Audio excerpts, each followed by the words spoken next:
Bushcraft 412, and right here in front of you guys is the Kel-tec SU16. We're going to talk a lot about this rifle today, but we're not doing a rifle review. I've already done videos on that. Today we're talking all about scopes and getting this gun set up with a scope properly. This is probably one of the most difficult guns on earth to get a scope onto, because this gun does have a few limitations. Now, if you are not familiar to the Kel-tec SU16, or maybe you're just considering buying one at this point, it's a folding sport utility rifle.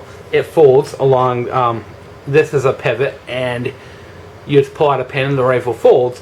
But the problem with this is that the back of the receiver is a solid piece. So when you go to remove the bolt carrier group and gas piston system, you can't pull it straight back. You need to push it down at an angle and slide it out.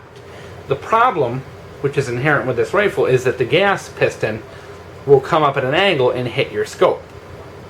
Especially if you're using like a 3x9 or a normal full-sized rifle scope. And in order to clean the gun properly, you really need to pull that bolt carrier group out. So, to access the barrel, you need to take it out. And putting a scope makes that very difficult. And this frustrates a lot of Kel-tec owners because they tend to just throw a red dot or a holographic sight on this gun, and this gun's really much more capable of accuracy than a red dot, and it's kind of a shame that that design flaw gets in that way. But if you are crafty and you're willing to experiment, there are a lot of very nice setups for this gun that will allow you to keep a scope mounted permanently and also be able to remove the bolt carrier group with no problem. A lot of people, their solution to this problem is to buy quick detach scope mount rings and just remove their scope every time they clean. I am not a fan of that. I like to keep the rings on permanently, especially seeing this is a polymer Picatinny rail. I think removing the rings every time you clean the gun will just wear that down. It's polymer, it's going to wear. I'd rather keep them on permanently. So my solution to this problem is, well, there's many solutions, but this is my solution. Now, I went out and bought a pair of loopholed Rifleman see-through scope rings. Now, I like this setup because, number one, it allows me to use the iron sights as well as my scope. But number two, these are kind of offset scope rings, which help when you're using a scope that may have a longer eye relief, like this TruGlow has. Because in reality, when you're picking a scope for you generally want to go with a more compact scope so that you're not hitting that bolt carrier group. So a lot of those shorter compact scopes, I don't know why, tend to have a longer eye relief. This TruGlow has a 4-inch, and it's a little bit difficult.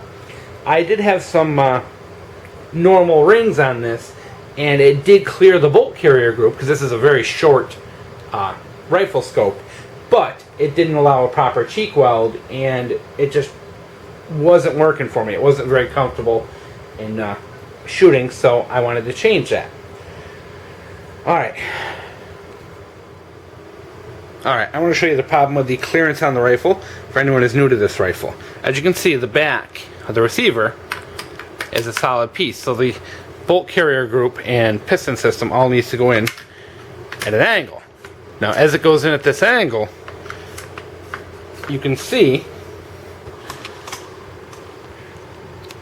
that even though it doesn't contact on this one, the area for contact between the piston and the scope is very close. So you do need high rings in order to make that happen.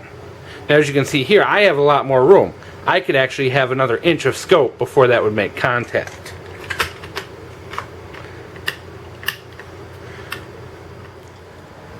Alright guys, here is a look at how this system works. As you can see, these scope rings allow you to, and excuse the focus, this is kind of a tough way to focus here. This scope ring allows you to use the sights normal. It's a bit crowded, as you can see. Like, you can see the top of the scope kind of touches the ring. It actually doesn't touch it. There's clearance there, but as you can see, you can use the iron sights and also the scope. See if we can get but lining these things up is always a pain, guy. I am no good at this, so Apologize for the camera work, but just wanted to display and show how this works. So you can see there is enough clearance to successfully use the iron sights and the scope. Alright guys, let's summarize. Now, in order to get a successful scope on this gun, you need to do one of a couple options. One, you can go with a red dot, you can go with a holographic sight, but this gun, you know, is capable of some pretty good accuracy, so I kind of feel like it's a waste. Number two, there are scopes out there that are very compact scopes. In order to use this with low rings, you got to remember the Picatinny rail is only 6 inches.